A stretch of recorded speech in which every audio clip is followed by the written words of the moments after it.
Hello, everyone. Welcome back to Seaweed Brain, a Percy Jackson podcast. This week, we are finally not lying. Woo, not lying. We've had a great time for the past 2 weeks having really cool conversations with some of the great artists working on the Percy Jackson TV show. But today, we are diving back into the Red Pyramid after a 6-month-long hiatus, I think. Woof. We're excited. Stick around.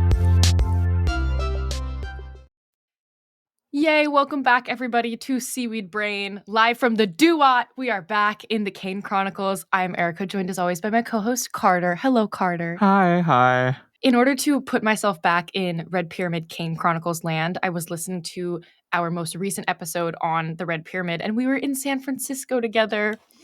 Aww. That was so long ago. It was like still Brat Summer. It was like not the hellscape of 2025 yet. Yeah. So many things were different. We were so young, full of we hadn't read potential. So full of potential, and now we're crusty, old, and decrepit, jaded by the world. There was like no Wrath of the Triple Goddess yet. So much has transpired since then, and I find we will be illuminated perhaps by new context in the world as we go back into the Red Pyramid. Isn't that what we do always with these Percy Jackson read-along podcasts? We find ourselves reinterpreting the text based on the contexts we find ourselves in. Yeah. I'm just trying to really get us back into the Red Pyramid Zone because it's been a while. We've been in Greek mythology land for a bit with Wrath of the Triple Goddess and with checking back in with the Percy Jackson TV show. And we are dedicated to finishing the Red Pyramid. Yes. So that we don't leave her hanging. Because we care very much about Carter and Sadie. And then once we finish the Red Pyramid and given it its good faith time, thought a lot about order and chaos, and left ourselves on a cliffhanger before the next Kane Chronicles book, we are going to dive into preparatory pre-season 2 homework mode.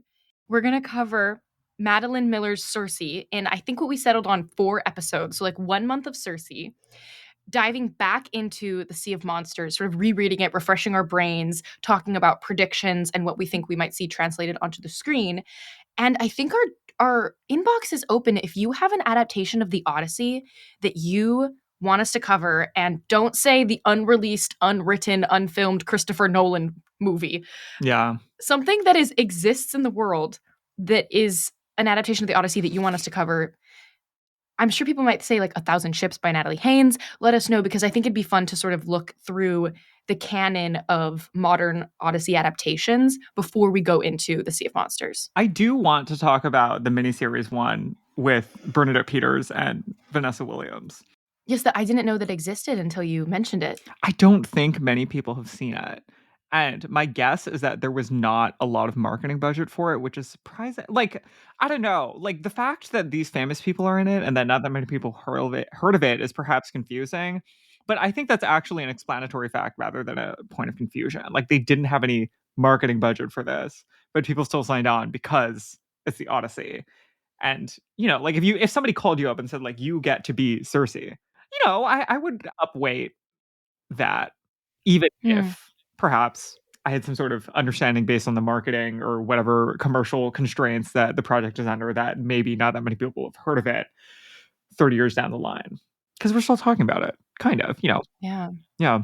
Oh, I'm excited. We've been kind of taking all of our like external homework reading and additional assigned readings and stuff and putting them on the Patreon, which is super fun. And everybody should sign up for our Patreon on patreon.com/seaweedbrain. But it'll be fun to cover some of our additional reading back on the main show as we wait and prepare for season 2. I'm excited for that. And I'm really excited to reread Circe, because I first read Circe in 2020, the summer of 2020. I remember it distinctly, right when we started this podcast. And I loved it so much, but I have not touched it since then. Whereas I've just been like proselytizing. Great. Not just like a few months ago. Wow. I've been proselytizing about this book very hard, and I need to like refresh myself on the sacred text so I can continue to be a proper acolyte. And there are like other like stretchier adaptations that may or may not. I don't know. Inbox is open. I guess that's the right way to put it. Has somebody done like a retelling of like Scylla and Charybdis yet, where it's like they're lesbian lovers? I'm laughing, but I have to assume there's at least 5 books written like that right now. Yeah. Published by HarperCollins or something. Tortine. No shade to Tortine. If you wrote that book, send us a copy. Yeah. Um, so that's logistically where we are for schedule-wise. And we are also, as we jump back into the Red Pyramid, going to have slightly shorter episodes because that helps with keeping the content continuous. There'll be like 2 chapters per episode, and the episodes might be a little bit shorter if you notice that going forward. Now we need to drop back into the world of Egyptian mythology. So if you might recall Carter giving us lots of great lectures on the nature of the difference between Egyptian mythology and Greek mythology, would you like to remind us about order and chaos, Carter? Yeah, this is the organizing principle of Egyptian mythology, that deities' forces are separated between order and chaos. Order also is commonly referred to as Mat, M-A apostrophe, I think it's an apostrophe, it's no Kina, M-A apostrophe A-T. Chaos, people normally just use the English word for that. And there's more of a normative idea of what is going on in Egyptian mythology than there is, say, in Greek mythology, where we're kind of hearing stories about people trying to take power and looking out for their self-interests and finding places of agreement between self-interest and coalition management and all these types of things. Egyptian mythology is much more of like an order is good. We are in a project of creating order. We are making a civilization out of nothing. And that is like a godly divine project is kind of the idea. Whereas chaos is the desert. It is what we will also come to through entropy if people are not careful and adhering properly to the ways of the gods. So that's kind of the organizing principle. I feel like in a lot of writing about Egyptian mythology, like weirdly, like modern writing about Egyptian mythology, this is my hobby horse, is going to sound oftentimes like Star Wars universe stuff because it is similarly a situation where we have an organizing principle that is normative and we have two sides arrayed of it. But it is also very common that your protagonists are going to be people who are struggling with this balance, but will always ultimately end up choosing order, the light side, what have you, and the like ideological things that go along with it, even if in their personal lives they cannot actually fully commit to that ideology in its entirety. Like our characters are going to be fighting for order, but they are also going to be people who are going to question that a lot and have commitments that are not entirely orderly, that are not entirely about structure and rigidity and chains of command and those types of ideas. There's some interesting questioning about what it means to be serving order versus chaos in these very chapters, I would say. Mm-hmm. We're dropping back in, I think, into a good place to like resituate ourselves metaphysically and on a vibe level, I think, as well. Yeah, we're dropping back into 26. What were the vibes where we last left off? It was nutso. We were in Graceland. Elvis was a magician. There were snake, southern lizard, shopties who we were fighting because we're hanging out with Professor Thoth yes. needed to test us. We were talking about how relatable Thoth is, how Thoth and Bast's beef is maybe the most like tag yourself content ever thus far in the entire Riordan verse for us. We really felt related to them. Yeah. We felt we could identify with them very strongly. Yeah. And also These, that like maybe they were exes. Professionals. They were almost certainly exes. Yeah. And also like so like there's a specific, I guess, plot relevant. There's like several plot relevances to this. Obviously, we're not going to have a random side quest that has nothing to do with anything. Thoth is here to give us information. But also he's not just purely testing as part of the test. It's him also trying to dig into his relationship with Bast, throw some shade at her, throw an accusation her way, specifically by having Carter and Sadie look at this art and maybe start to think about whether or not Bast is involved in some things that she hasn't talked to us about, like fighting the Chaos Snake Apophis. They don't even feel like ex-girlfriend, ex-boyfriend to me. They feel like ex-husband, ex-wife. I know what you mean. They feel like they have serious beef, but they still love and respect each other. Yeah, there's certainly a depth of understanding that is not a like you're a chapter in the story of my life. It's like you're an entity that is continuously a part of what I have going on, that I have this sort of irrevocable connection and understanding with. Yes. I really like them both. And also, if you remember, Thoth is this like young professor type covered in barbecue sauce. Yeah. But like kind of and artsy and weird hair and likes to paint and baboons and yeah. Is the idea that he left this artwork there, but like he painted it? Oh. Yeah, probably, right? We're going to get into the lore implications. I think the lore implications are that people knew this. It's not necessarily a secret, but it's been like lost to the sands of time in a lot of ways. it sounds like other people knew about this, but also like maybe he did do it because like the giveaway is that the cat looks like Muffin, and like Bass has only been in the cat Muffin for like 10 years, less than 10 years now. But I think that there is a line in this chapter where Carter says something like, even as a human, Bass looks a lot like that painted cat. Yeah, Thoth really captured her essence, because because he you is can a do good that with your artist. ex-wife. Yeah, He knows her. He knows her aura.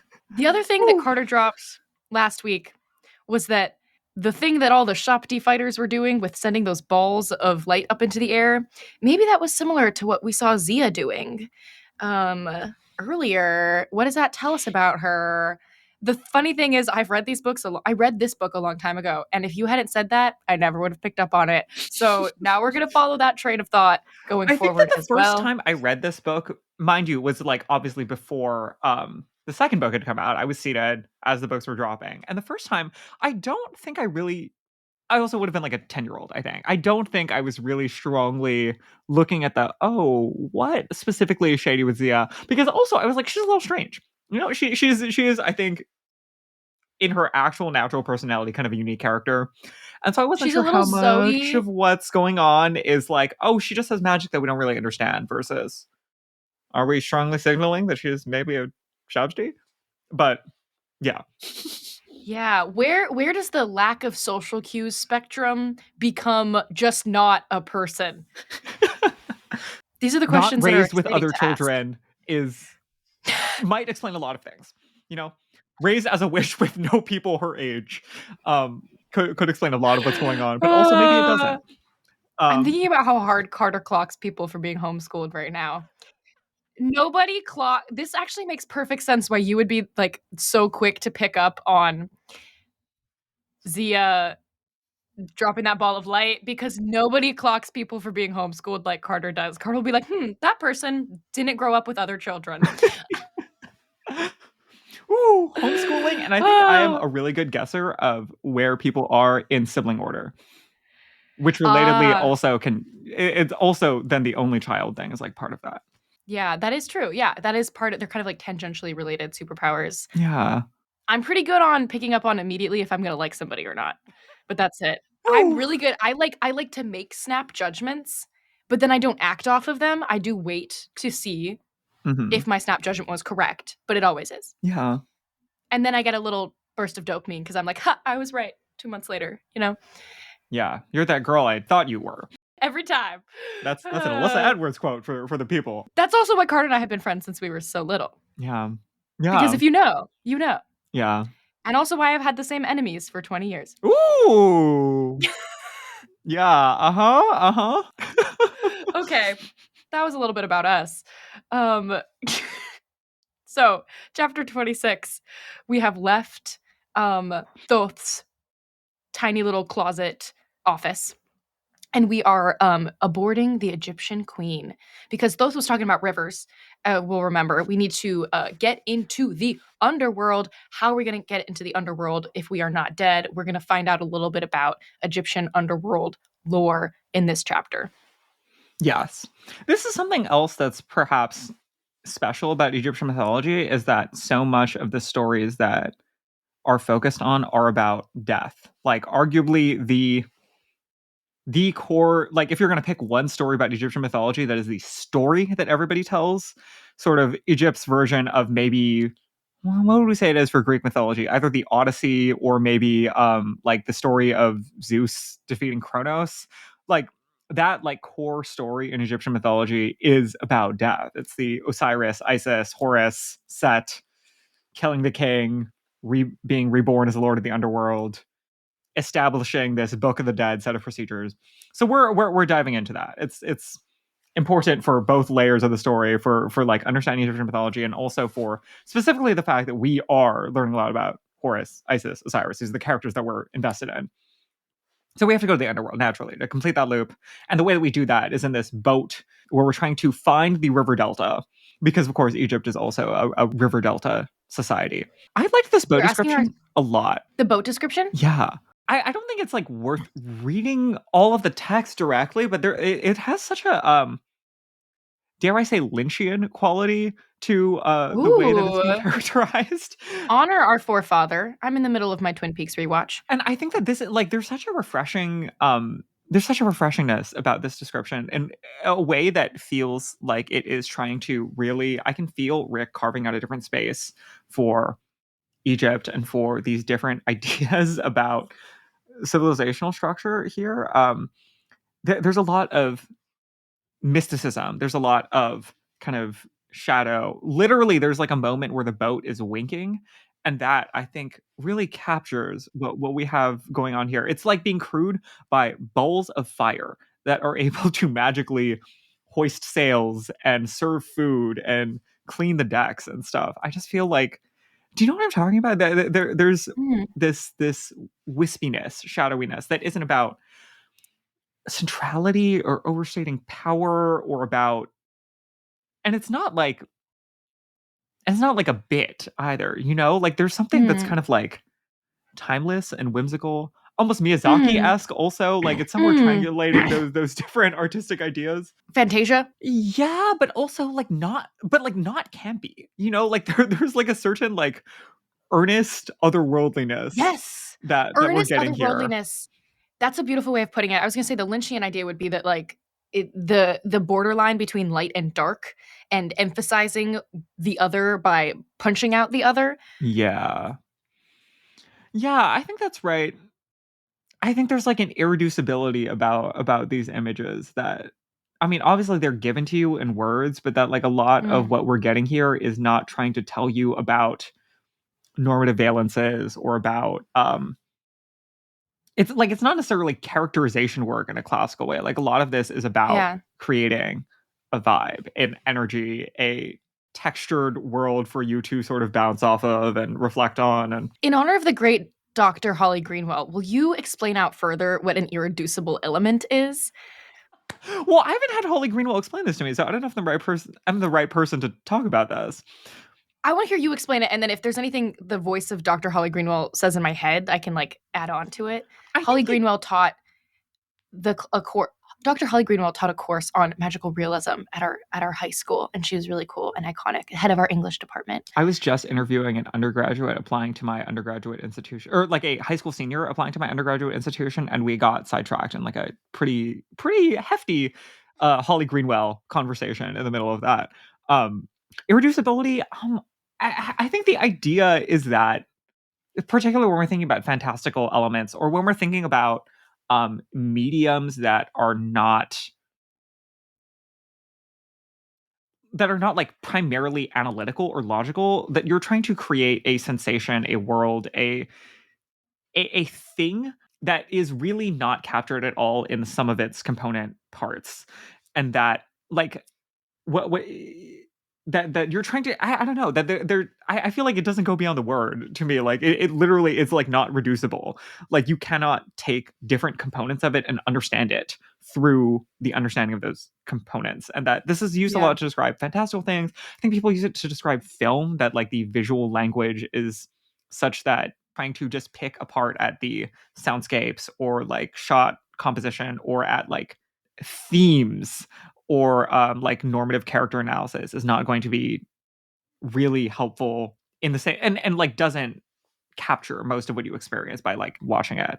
I think the like traditional like idea of an irreducible element in magical realism is that it is like the like principle of magic in the story that cannot be explained. Like you can't say that, oh, this is happens because of this and this science, or even cannot necessarily be explained by some kind of like magic system or lore. You just Mm. accept that that cat talks, and that is an irreducible part of the story.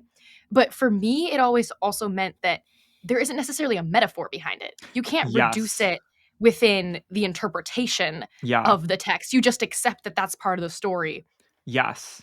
And it Yeah. doesn't have to have a deeper meaning necessarily. That's just part of the world and part of what we're telling. Or An like a earnest deeper whimsy. meaning can be the like can be like the totality of the story, that it's not like yeah. The deeper meaning can just be that cat is talking. Isn't that great? Isn't that great? Like, Isn't isn't that it whimsical? something that like helps you to understand a broader emotion scape? Yeah. Don't you wish you lived in a pre-colonial world before magic was ripped away from us? And that's the whole meaning? Yeah. Anyway, the ship is irreducibly whimsical. Yes, it's whimsical, but also elegant, chic. Everything is elegant and chic where Bast is involved. Yeah, it really is true. And she's on the boat. We're reunited with her. She kind of like ran away high key before our whole set of interactions with Thoth. Because cats aren't brave. Mm-mm. Yeah. Yeah, we're back on the boat and we're getting a little bit of lore about the boat. Specifically, we meet the captain, the legend, the icon themselves, Bloodstained Blade. I love this character. Bloodstained Blade is like a top 10 Reardon verse character in my opinion. Bloodstained Blade in a kind of like I feel like kind of interpolating classical Egyptian artistic depictions and then on the other end like shonen anime is like a person with instead of a human head has just like a double-bladed axe that is in fact still covered in blood. Um, and might we add, more than a decade before Chainsaw Man. This is real innovation, and it's there's so much restraint in this characterization that really frustrates me, but also like I can respect. Like, why is Bloodstained Blade here?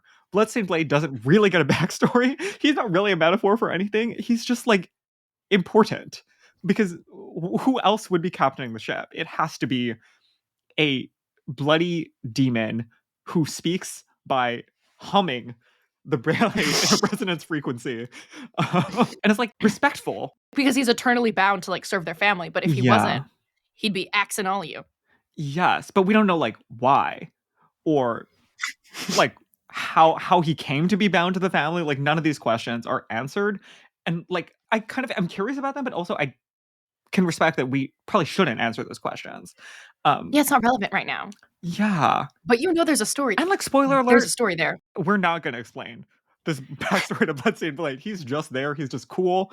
Sometimes you just are there to serve chicness and elegance and be an irreducible element of the story. Like it wouldn't work without Bloodstained Blade, but also like why? I couldn't tell you. I think this is also a great example of what you were talking about earlier, that there aren't really like secrets in this Mhm. series. I think there's just things that we don't know that we then find out. It's not like you learn something and Bast is like, oh, you weren't supposed to know that, you know? You learn something and Bast is like, yeah, that's true. It was very much the experience of reading this book, I think, really evokes the experience of being a little kid and learning all this stuff about your family where you're like, how come nobody told me about this? And like, well, it wasn't relevant. It's not like it was a secret, but you're just kind of finding stuff out Yes, and as you're also finding it out. sometimes something happens and like sometimes you'll meet I think Bloodstained Blade actually is the kind of thing that happens in families a lot. Where you'll be about your business and you'll like find out this thing that is core to the history of your family and sometimes there just isn't a story to tell.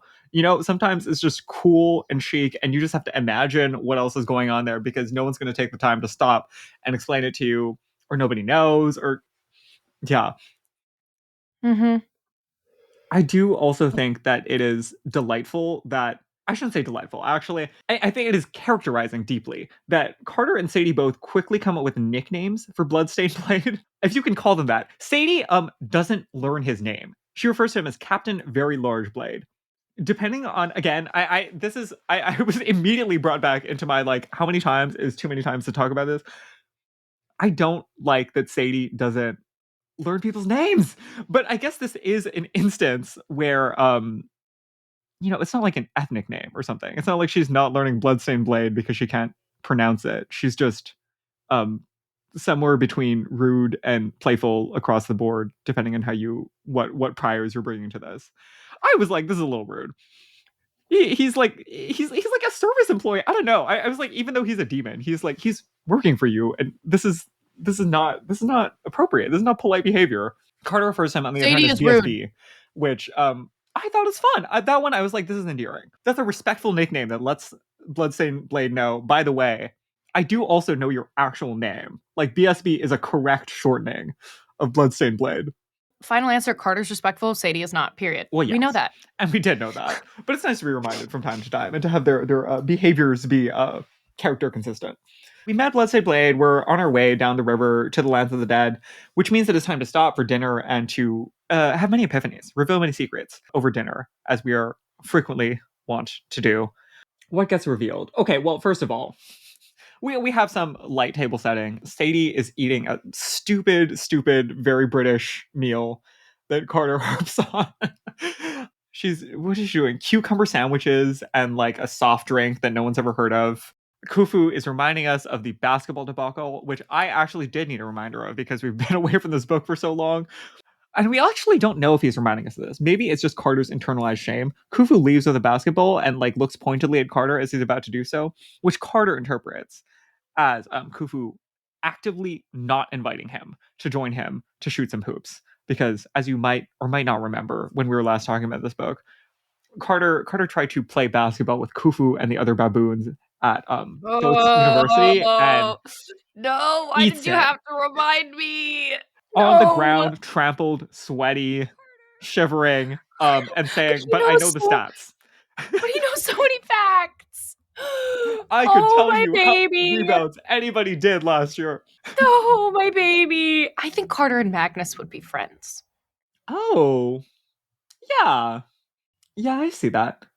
They are both so baby. Carter believes that Khufu is implicitly saying, quote, "I'm going to play basketball by myself now. I will not invite you because your lack of skill would make me throw up." Carter needs so much therapy. Oh, We my don't poor close the loop boy. on this in this chapter, by the way. This is just a reminder to set the emotional scene for what types of ongoing things we have as we're about to unpack some deep family and also universe lore in this conversation with Bast. Bast reveals to us that the last time she was here was the night that our mom died. Bast and Julius Kane were sitting at this very same table talking strategy, debriefing, negotiating the terms, and also like grieving because Carter and Sadie's mom had just died. I found this very evocative. Carter has a line in the narration, quote, "My father sat here in despair after mom's death, with no one to console him except the cat goddess, an axe demon, and a bunch of floating lights." I can really imagine this. That short line was quite evocative because we know that Bast is, too busy being chic to be an empath, I guess, a good emotional interloper. That's what happened last time, and then we get the big confirmation of what Thoth wanted us to speculate about, which is that Bast was indeed the cat fighting Apophis, the Not him Chaos airing Serpent. out his ex-wife's tea. Airing out his Yeah, ex-wife's tea in front of it his like ex-wife's new niece and nephew. kind of crossed the line. I was like, that's a little bit of a violation, but also like, I guess we had to move the story along, and it is for some people perhaps just a known fact about the universe that is also surely his ex-wife's tea that he maybe should not have dropped in front of new niece and nephew. But Bass like kind of gets into it and describes this in a way that I was both restrained because she's not a super emotional person and is not going to let you know how much she's really going through it. She's strong, she's chic. That's not her life. But also there are these little moments where she refers to herself as like Little Bast and is implicitly comparing herself to Sekhmet. Maybe this is the time to do an explanatory comment. So like when most people think about this lore of Ra fighting the Chaos Serpent Apophis, generally the version of the story people think about is the Eye of Ra, Sekhmet, this like ferocious lioness goddess fighting him. Sekhmet is like kind of bloodthirsty, most powerful like fighter among the Egyptian gods and would kind of do battle on behalf of Ra with Ra beside him. Different versions of the story, but like basically eternally, that this is a constant fight that Sekhmet undergoes. And what we're hearing in this book is that Sekhmet was the original Eye of Ra, but she was too chaotic. She couldn't be controlled.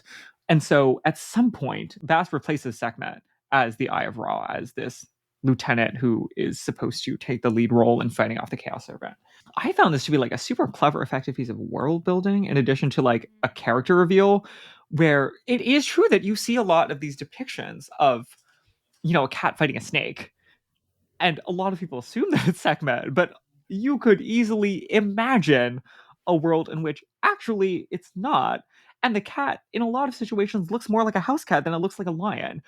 And that is like a fascinating creative jumping off point for imagining that at some point, as a part of domestication and civilization and like a orderliness of the ranks of godliness, that Bast might have taken over, and that role might have been overwhelming, and that this is trying to tell us something broader metaphorically about what the fight between order and chaos looks like as epochs turn over, like as we become more orderly. This is something that like Bleach, the anime, is like really interested in also, that like becoming a good civilization is perhaps counterproductive to being good at defending civilization and order against threats, and that's not necessarily a bad thing, that this is a trade-off that you should be making, but also that it's real and that there are vulnerabilities that you create in pursuit of like division of labor and orderliness and flourishing and creativity and all of the things that create a populace that is orderly and thriving and productive,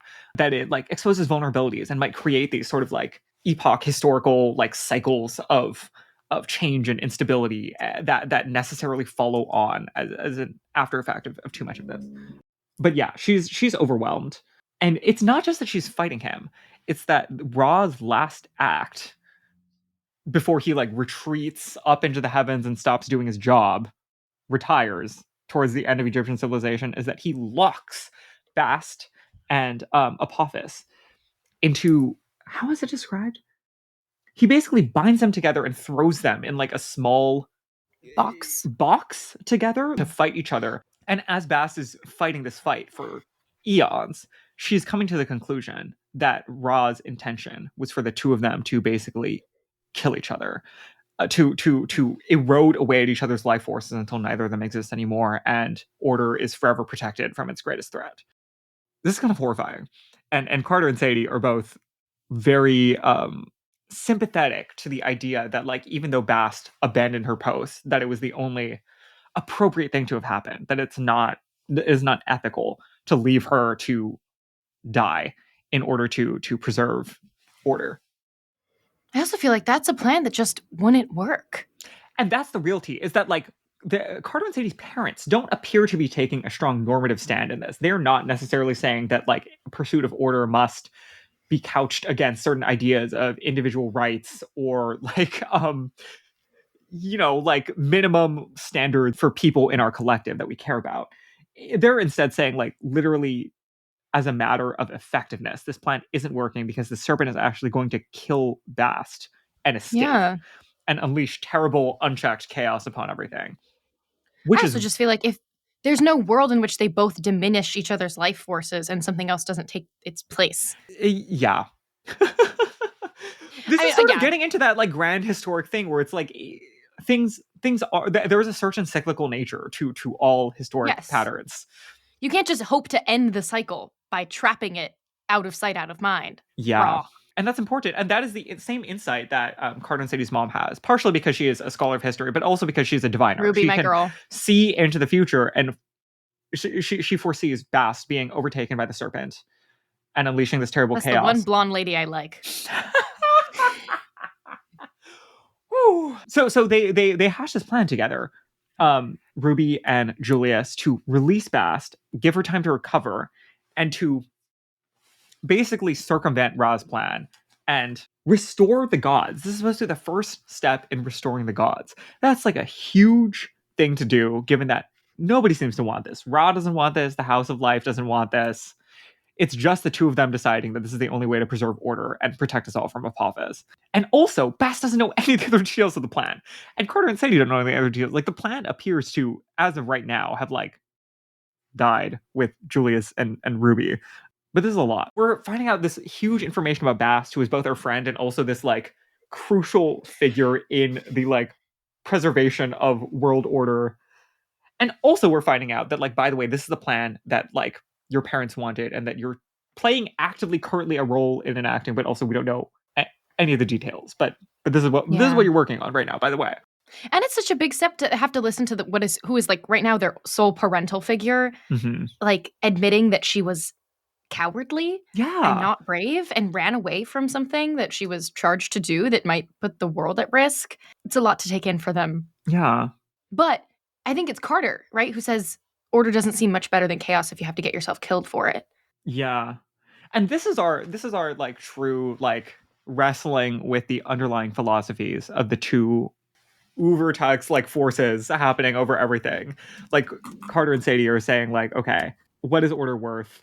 And wrestling with that in a way that is, to me, reminiscent of like a George Lucas type of situation. I don't know, like lots of people wrestle with these ideas, but there's something about the texture of that wrestling where We never really doubt which side they're going to pick. But thinking about the way that it manifests in personal life, how much am I personally willing to give up in pursuit of this? And how much should my personal activities comport with this broader idea about how I think that the world should be structured? And Carter really struggles with this and is sort of arguing with Horace in his mental monologue about what is appropriate and specifically how to understand like the way that duty and order and monarchy low key also are fitting together in this, where Horace says it is the appropriate duty of the pharaoh to command people to lay down their lives and trust that there is a greater purpose being achieved. And Carter saying basically, I don't think that's right. I believe in individual rights. This is a very interesting conversation and very, very emotional for them. And Carter also, like, it's not just an ideological conversation for him, but also one where he ends by cutting off Horace and saying, quote, maybe I'm unworthy. This is a way of not just taking like a moral stand in where we are here, but also linking this to this like weird relationship he has with his father and his father's ideas about respectability and comportment and all of those things. This is him saying basically like I'm drawing a line. There's a limit to how much I'm willing to accept all of these ideas given these other ethical counterweights that he's clearly feeling and these other emotional counterweights that he's dealing with. And basically internalizing these things is potentially a failure, but also potentially like a failure that he's okay with.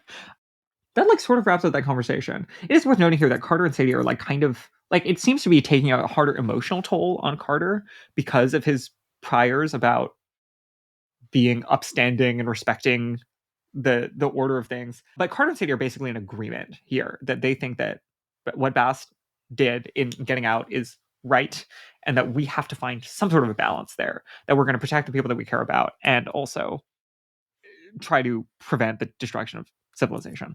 What does that bring us? That brings us to the dream sequence that we have where Horace is teaching us a lesson. This is a little wild. The beginning of this is watching Set take a plane out of the sky. Mind you, this book was released in 2009, I think.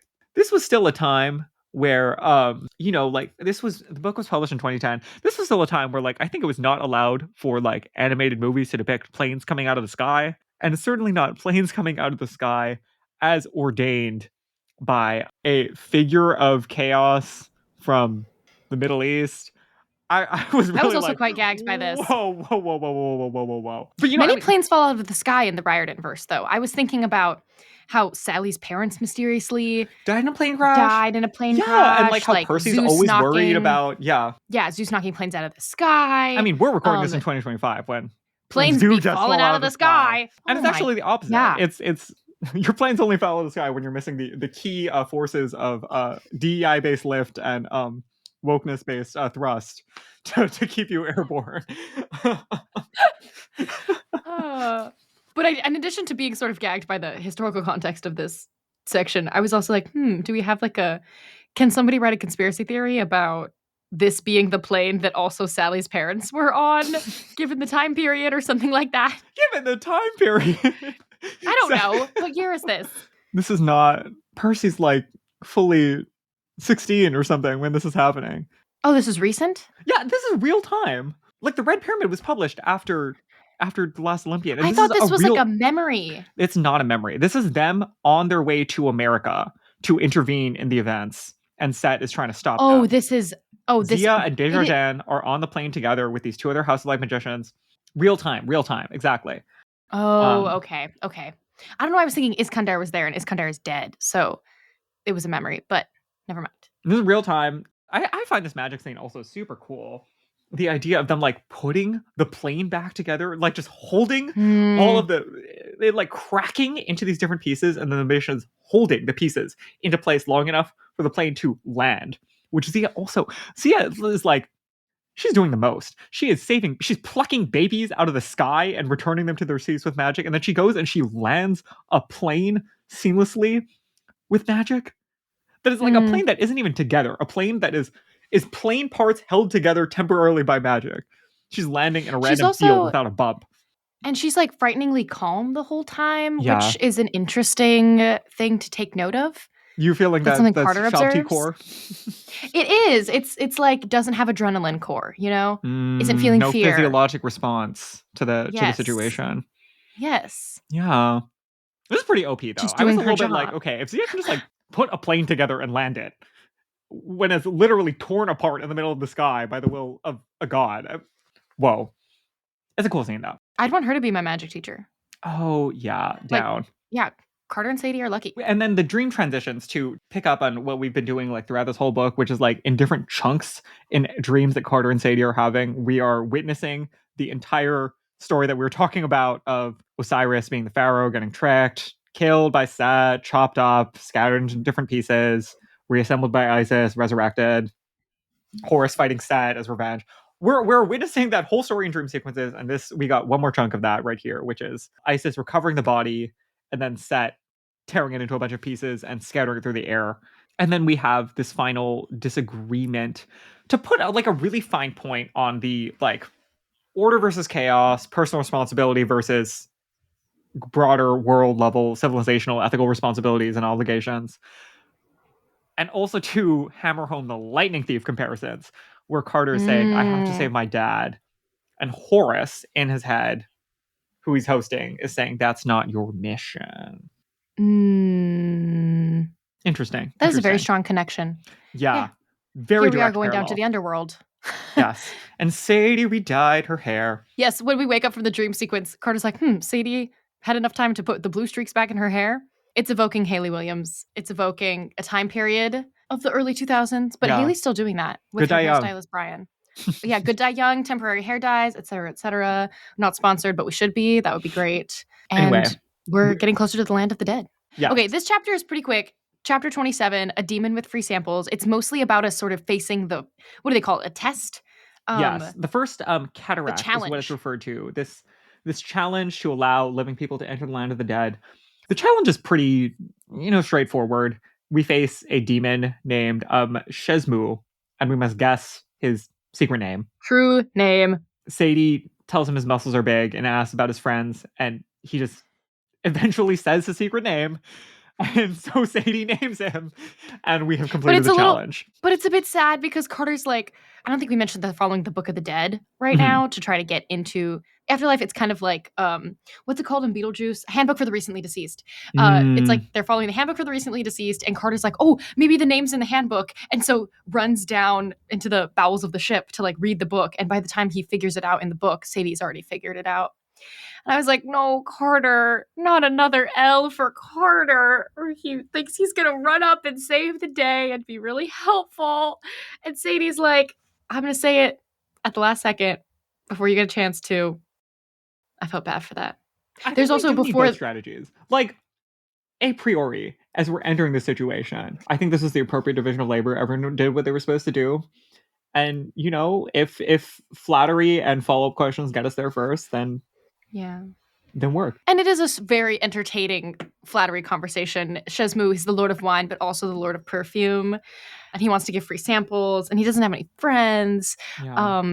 That is, to me, the funniest part of this chapter is when Sadie requests a free sample for Carter as the demon is disappearing. And so Carter isn't just failing to contribute to this challenge. He also gets, like a face full of smelly dust that he has no context for. Oh, Carter. He also hammering home this, like, one of them follows their brain and one of them follows their gut. Before Shesmu bursts out of the water for the challenge, they're noticing all of the dead as they're entering into the land of the dead. And Carter's like, it just looks like they're, dead and they're waiting to get into the land of the dead. And Sadie's like, no, it looks like they're particularly upset, like they're particularly sad, like they're waiting for someone. And then we get a little bit more backstory about waiting for Ra.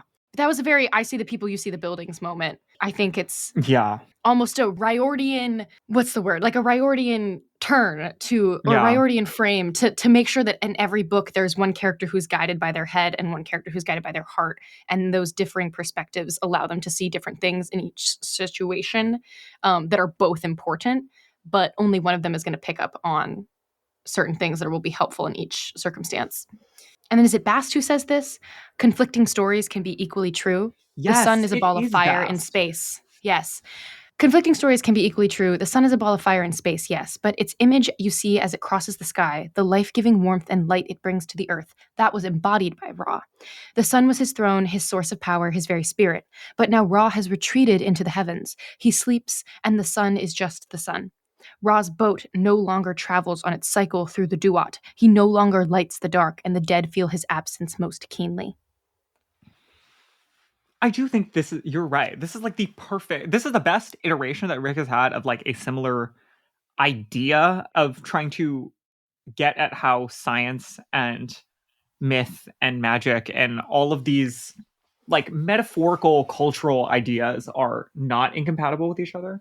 Yeah, I was thinking when I read this passage, I was thinking about Apollo and the Sun Chariot and how we first described that in the Titan's Curse. And I just felt like this was a much more tight and concise way of comparing the two things and saying both are true. It's also coming from a character who we would expect. Like, I don't maybe part of it is like Rick honing this language, but part of it is also like we would expect Bast to be, thoughtful and concise and sharp in her language in a way that Apollo is not. And someone, yes, absolutely. And someone who is able to say conflicting stories can be equally true. Yeah. Like, she is a contradiction. She's a cat and a woman. She is fierce, but she's also like scared. Yeah. Oh, we love multiple things being true at once. That is a core tenet, I think, of the things we believe here at Seaweed Brain Podcast. Yeah. And then we make it to the Lake of Fire, and we're in the land of the dead, where we will pick up next week. Huzzah. I'm excited to be back on this book. I miss Carter and Sadie and Bast so much. I miss them. I miss the boat. I think really encapsulates this book. There's like personality, but there's whimsy, strangeness, irreducibility.